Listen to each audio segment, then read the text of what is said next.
the hurricane warnings do extend all the way up to Daytona, Jacksonville, and beyond into the Georgia coastal communities now as well. Let's take a look at the forecast here, and this is going to be important. You know the details, so just to kind of wrap things up, tropical storm conditions get going midday today. The downpours are already starting, the outermost bands, and those are just going to increase in frequency and intensity as the day goes on. The winds picking up to about 25 miles per hour sustained midday, increasing to about 50 this evening. Overnight is the worst of it. This is when we have the potential for hurricane conditions, and I can't stress it enough. Do not go outside, please. I'm pleading you, do not go outside and don't play with this storm.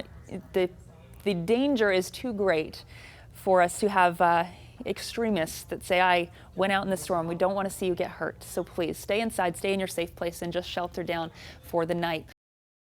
And still, I think the closest pass, guys, we're talking maybe tens of miles offshore. So don't focus on this exact center of the track. You've got to take into account that wobbles do happen, wiggles happen. And so at any point, we may have a landfall here. That's the stress and the urgency of this, is that the Category 4 hurricane, winds maxed out at 140 miles per hour, is either just off our coast or somewhere right along it. This is overnight tonight. Worst of conditions happening this evening through Friday morning as the storm makes its closest pass as well. We go deeper into the afternoon. There's the eye of the storm, so the center and where the most intense winds are, and the red's indicating more intense rain as well. So you'll see pockets of that located within our area as well as these bands get more and more frequent and more intense the deeper into the evening we go. Overnight, that's what the projection shows right now, that the eye stays offshore, and that's what this forecast model shows. Should that be the case, most of us are going to be pretty much right around that really intense band of rain, the outer bands, right around the eye wall. So extremely intense rainfall, most likely from around central Palm Beach County right up the Treasure Coast. That's where we're projecting at least 4 to 8 inches of rainfall. And again, based on the current forecast track of either a very close call or potential landfall in this area, that's why the storm surge risk is greatest, because you're near the center of the storm where the most pressure changes, the most wind, and that tends to shove the water more. Yeah, exactly. And right there, unfortunately, along the Treasure Coast is where we're looking at possibly our closest approach of the hurricane.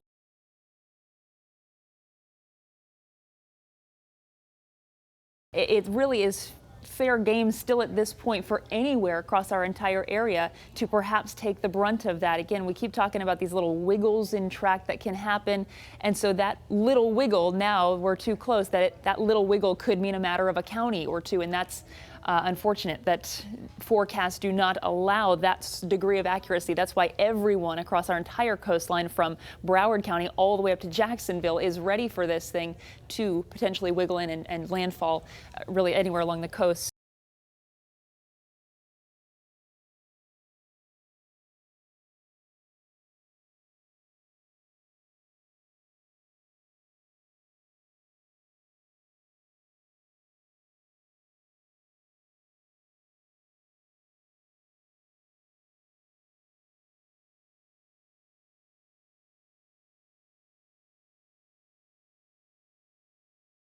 Bands are going to become more frequent going through the rest of the day and probably just end up with a steady rain for most of the evening and overnight, and steady downpours, I should say. Apparently we have a camera. Just want to take you to the Hilton cam, which shows, yikes, yeah, that's our second band coming in.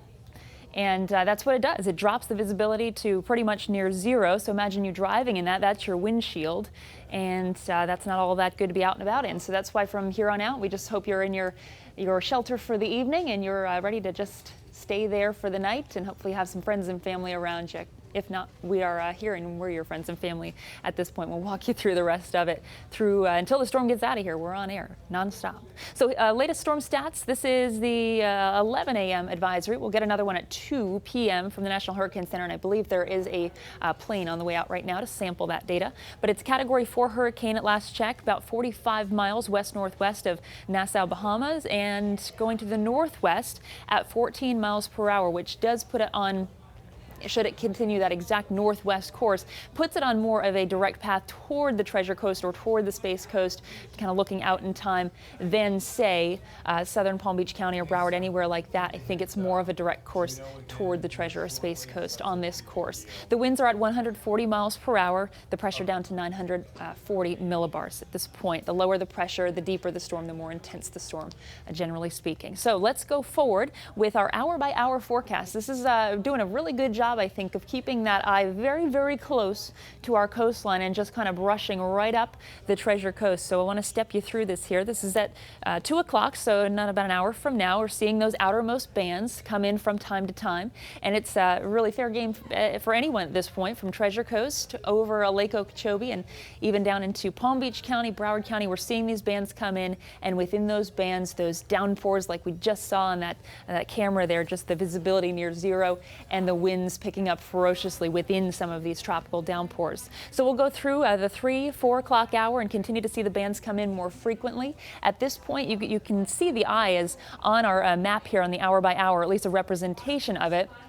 Just remember that would generally mean probably the most intense rain, the most intense wind right around the center of that. So we'll step forward in time and notice how it just keeps it just to the west of West End, Grand Bahama, and I think that is a fair course, a fair track for that, and that is right in line with the National Hurricane Center track as well. So at that point, we've got, if not frequent bands, more of a steady rainfall coming down. This is through the 7 and 8 o'clock hour for pretty much everyone. Treasure Coast, Palm Beach County, Okeechobee County as well.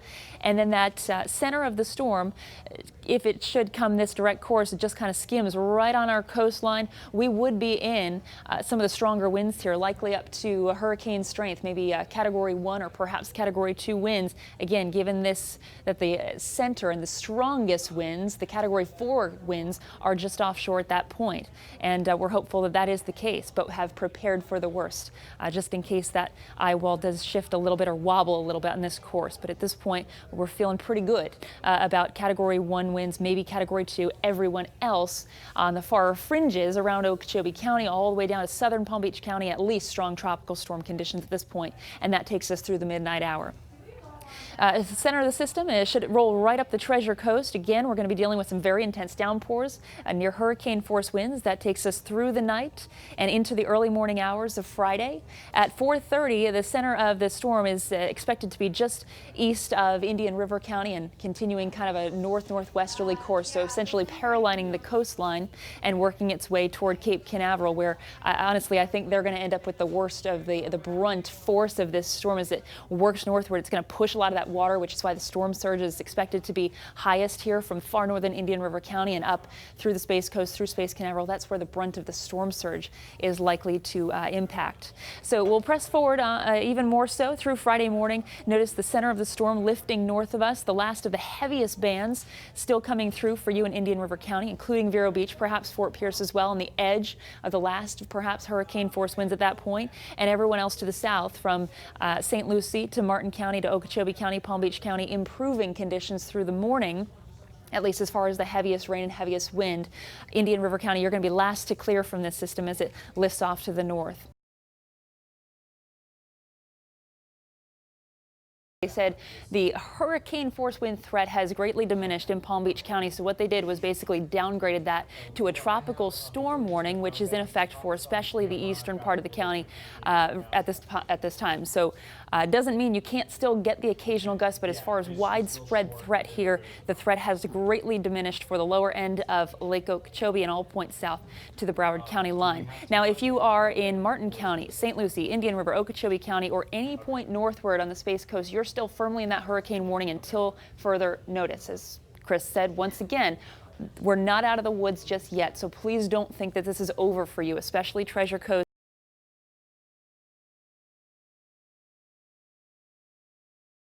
So let's get a check of the radar for you here, and you can still see that eye still just offshore, but way too close actually for Cape Canaveral, all points north. I know they are getting really hit hard. Do we still have those pictures out of Daytona, by the way, to my producers back there?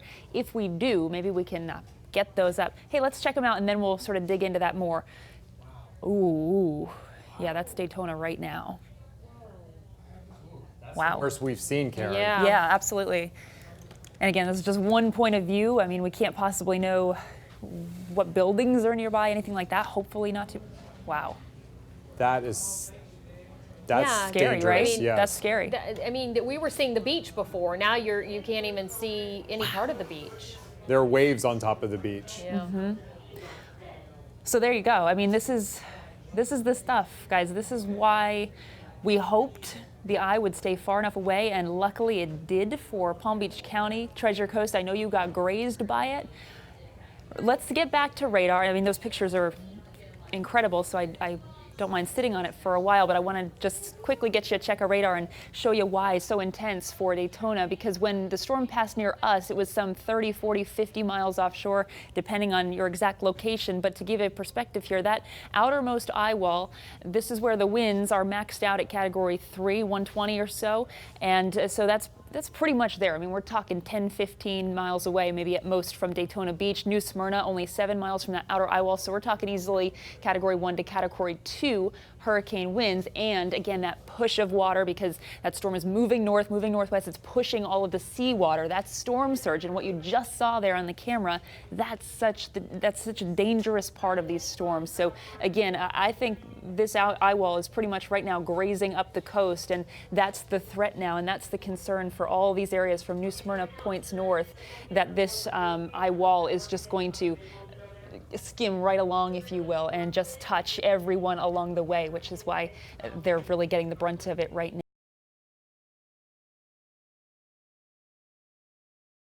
And by the way, if you were curious, the last time we had impacts like this from a tropical system, at least hurricane impacts, that was Wilma back in 2005. So you've got to go back some 11 years.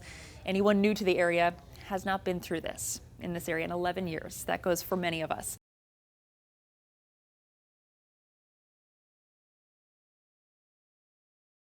Did get a question here from social media, and I encourage you to mention us, CBS 12, if you have any questions. Just basically this one asking about those 40-mile-per-hour wind. That's basically the cutoff for a lot of school districts here. And that's going to happen probably Thursday throughout the day. This is your hour-by-hour wind forecast at 6 o'clock Thursday morning. So these are sustained winds, just over 20 miles per hour, and then increasing to tropical storm force throughout the day Thursday. Probably maxed out through Thursday afternoon and evening. Okay, so that's going to be our highest wind frame, but doesn't mean we don't have at least breezy to windy conditions a bit earlier, from Wednesday on. Gusts may go as high as 80 to 100 miles per hour, guys, especially at the coastline. So that means if you have any preparations to do at your house that could be a bother from winds like that, get those done today. Today is your day to make those movements. And if you do have more questions, please feel free, track us down social media. Great way to do so.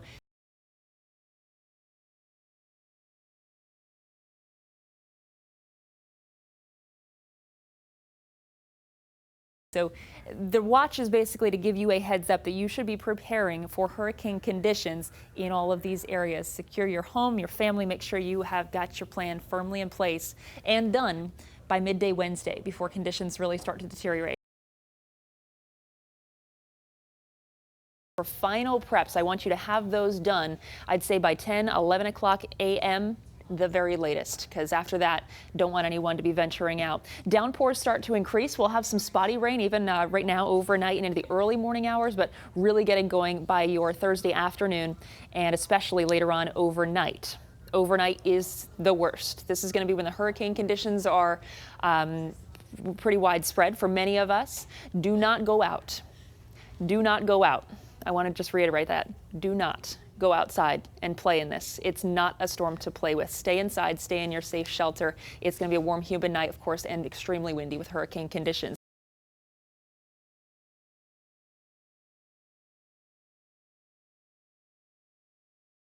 And that means we want to take a look at that newest 5 a.m. advisory, that track. It looks like, Kerrin, unfortunately, inching a little bit closer to the Treasure Coast. Yeah, and I think, again, we had discussed this time yesterday. You know, we're splitting hairs at this point. It's too close for comfort. The forecast center technically takes it just off our coast, but you can't focus on one center point or one center line. Look how large that storm is. If you were to take the storm and just physically place it over Florida, it would be as large as this state, right? I know the strongest impacts, though, you know, they're right around the eye, so that is the focus as to where the worst winds and where the likely worst damage will be. So this is a large storm. Again, don't focus on one set point.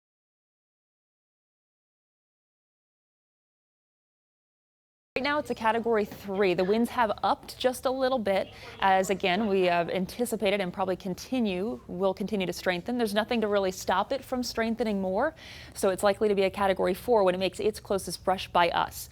Things in play here, you have no upper level wind to cut this thing down. Sometimes we get lucky with that, breaks down storms. Not the case. You can kind of tell by very well just perfectly symmetrical, almost a circular shape. That means it's just very well formed. It's a running system. The water underneath this storm is extremely warm. We're talking mid to maybe some localized upper 80s, and that's fuel for these storms. So again, don't expect this to just, oh, by the way, at weekend. If anything, it's running into warmer waters. We've got the Gulf Stream that runs right close to our shore, parallels our coastline essentially. So that extra warm water will only help to strengthen this, unfortunately.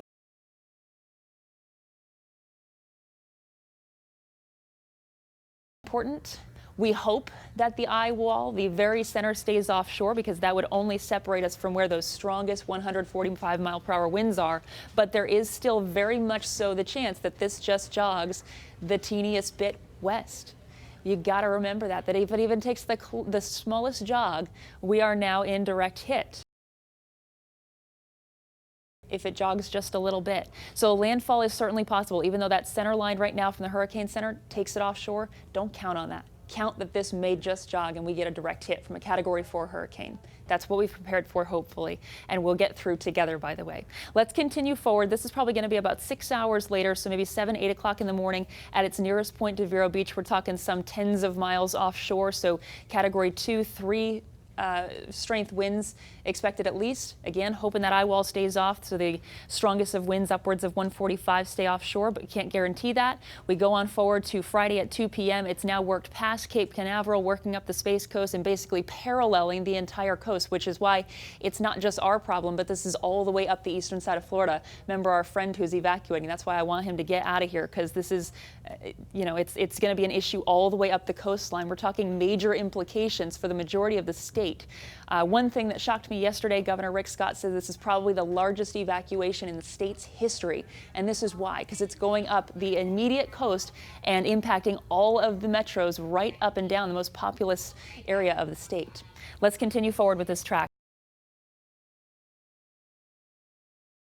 All right, yeah, here's that location exactly 35 miles north-northeast of Cape Canaveral and continues to move to the north-northwest. So still just scooting right along the coast of northeast Florida, just kind of like a buzzsaw here. The eye pretty much right on the coastline. And the wind's still maxed out at 120 miles per hour right around that center, which makes it a Category 3 hurricane, though the pressure up just a bit. If the pressure rises, that does indicate some weakening. We'll say weakening. All relative here because it's still a very strong Category 3 hurricane. Right now for our local area, there are also some updates now with the advisories and warnings out there. Palm Beach County, the tropical storm warning now has been lifted.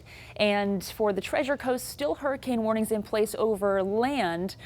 So we're going to just let that be the case for now as those final outer bands get out and the damage is assessed. That warning still in place as of last check. And we'll keep you apprised of that, of course. Current wind gusts now for everyone, a southwesterly wind. We put the wind streams on here all along so you can kind of look at the direction. So everyone's on the tail end of this with a southwesterly wind as the storm pulls away. Still, though, really intense wind gusts here in Vero Beach, just barely clocked at about 56 miles per hour. Fort Pierce, a recent check, 37-mile-per-hour gusts, and notice, of course, much less as you go farther south. Delray, a whopping 8-mile-per-hour gust there for you, and West Palm Beach, just about 30 miles per hour.